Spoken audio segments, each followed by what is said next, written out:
麥思敏，今日藍天白雲，天氣唔錯喎。係啊，今日係小暑節氣，都幾應節下㗎。我哋跟進一下風暴消息啊。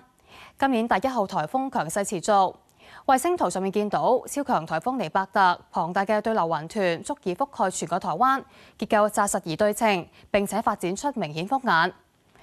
台灣中央氣象局繼續發布海上同埋陸上颱風警報，留意下呢一啲紅色風箭嘴啊！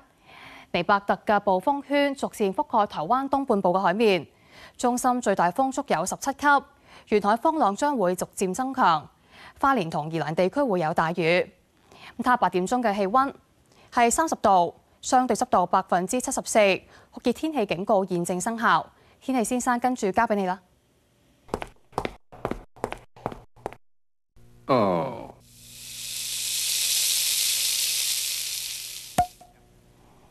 預測大致天晴同埋酷熱，局部地區有驟雨，氣温介乎28至35度。